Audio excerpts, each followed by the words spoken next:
for 40 years, and the first time I've broadcast a game with them involved. Now, back to the Big 12 and the news of today that is being reported by a lot of different people. And we brought you a couple of new nuggets, by the way, at the top of this show about why this and that. Here's a couple of notes as well. UCF, Houston, Cincinnati, and Brigham Young. Why 4 and not 6 or 8? The AAC has 11 teams. If you take more than 3, that drops them below 8, which is the minimum for a conference validity. Okay, yeah, that makes sense. This also could be good faith, but also helps ESPN and their media product, because isn't that interesting because of the fact that Bowlsby put out the cease and desist? That would have been funny if Bowlsby had gone and tanked a conference, just be out of spite for ESPN trying to tank his conference, yeah. Here's another note. The AAC then can begin their own replacement process, knowing that they're about to lose 3 of their 11, so they can bump it up 1 or 2 or 3 with whoever is out there. Liberty will be a top team, I'm sure. Like the UTSAs, I would think. A team like that's kind of on the up and coming trajectory, being a big San Antonio. Like teams like that, yeah. So there's definitely more movement coming. It's just going to be going lower and lower level-wise as we go. We don't know the order of Brigham Young and Houston or UCF and Cincinnati, nor does it matter if they're going to bring in 4. I think BYU's pretty clearly the number 1. You would think. Yeah. Well, BYU but it doesn't matter. The BYU can just go. Yeah, it doesn't matter. They can go right now, whatever. Okay, now, who do you think would be 5 and 6? I would think Memphis. Well, I got to think of the teams in my head first. Go ahead, Paul. I would think Memphis would be 5th or 6th, and then I would think that Boise State. I go. For some reason, the Colorado State thing sticking with me for some reason. I don't know why, but I'd say Memphis and Colorado State. I don't think that's right, though. Memphis I don't think any question, would be 5. Yeah. Boise State most likely would be slotted at 6. No clue on 7 and 8. Yeah. So at 7 and 8, you get in some weeds. See, I don't think you do. Like if you get in some weeds where it's a tougher sell. Where you say like Colorado State. Okay, well that's Colorado. That's moving further west, where you only have really 1 team in the west with BYU right now. So I guess 2 if you had Boise State. So you have 3 teams in the west, and then after that, like really, you're getting in some tall grass.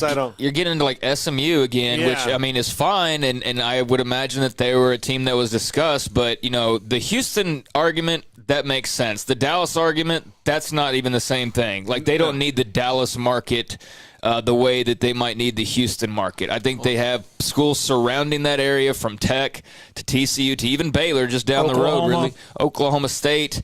So I don't think they need the Dallas market like they probably need the Houston market. And the other thing is, like, when you think about the graduates from Kansas and Kansas State that moved to Dallas. Yeah. I mean, I think that's, when Texas Tech's largest alumni base in Baylor, I think, is Dallas, right? I think Baylor's actually might be Houston. But I saw that a couple years ago, so maybe that's no longer correct. I think that's our listening audience when it comes to the top markets who listen or watch us in Dallas is 1, Houston is 2. But my point is like you then start to get to, okay, now you're at SMU. Okay, SMU, I could see a scenario where they were in the conference, but then when you get past SMU, I mean, now you're getting into like, what's next? Is Southland going to join? So there does have to be a cutoff point to where quality remains as best as possible, yeah. So those are some reasons, perhaps why 4 and 3 AAC. So all of a sudden you have this network who might be trying to stab you in the back, and already had because of conversations with the SEC. And I say that ship has sailed. It's not really about Texas and Oklahoma anymore. No. That's old news. But then you all of a sudden maybe have them trying to peel away a few from the Big 12, trying to undermine them with the AAC, because it would help Texas and Oklahoma leave early, which would help the SEC, which would help, of course, then ESPN. And now all of a sudden maybe they're working with you. Maybe the Bob Bowlsby, as many things as perhaps he did not know or could have done better. Perhaps that simple little comment, that simple little move legally could have maybe led to some of this happening. Well, we're using the word maybe a lot, so who knows? And I'm sure Bowlsby will at some point Well, actually, with him, probably we'll never know the real story of what we will. Well, he's going to have to answer some damn questions. I mean, I just don't know that he's going to give us all the details. But yeah, I mean, he'll definitely have to answer some questions. But why not? Why can't he do that? Because you know what? He doesn't strike me as that type of guy. Honestly, he's been hung basically. He's hung out there to dry. He strikes me as a politician. Yeah, I know. That's why I say that he's not going to really answer. He might say a whole lot, but that means he's going to answer with what you're actually looking for. I don't know. We'll see. I'll give him the benefit of the doubt on it. I don't know that his comments were the key to all this, but I do think, if anything, it slowed everything down a little bit to where even ESPN was like flying at 100 with OU and Texas, and they suddenly had to hit the brakes real quick and go, okay, wait a second. This is actually something we got to be mindful of, a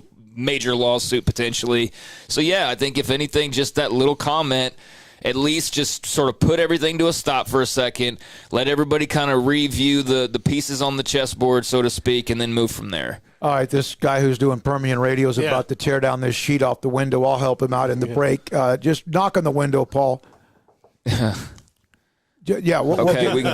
Now, that's okay. All right, we're trying to help somebody out here. So now, what's next? What's Paul? That can wait. What's next? That's what I was saying was the commercial break, so that we can help this guy. Well, he was about to tear down the entire thing off the window. So here we are. By the way, on the chat room, I finally was able to log into that. There is a Boise State Brigham Young fight. There is. Look, and Boise State brings a lot of value.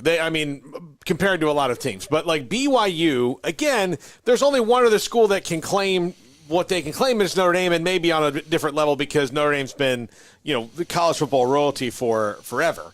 But I think that Boise State is much more of a Johnny-come-lately than BYU is, and BYU has this massive fan base that is not necessarily just alumni. They expand beyond their alumni, and that's something that's difficult to compete with.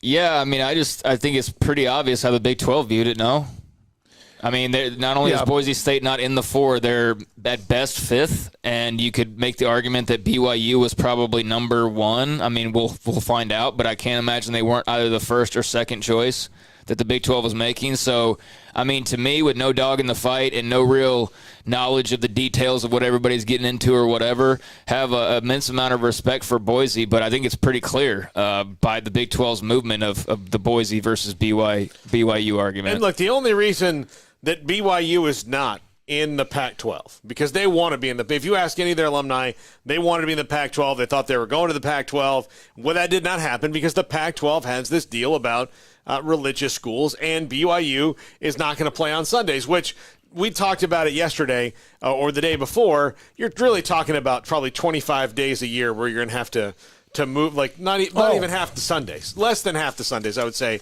that we have in the year that you'd have to move something on. I'm glad you brought that up. A former Baylor athlete told me that there were like 3 times in his history of playing baseball at Baylor when anything baseball or most of the other sports was ever played on a Sunday, and most of the time because baseball had a rain out.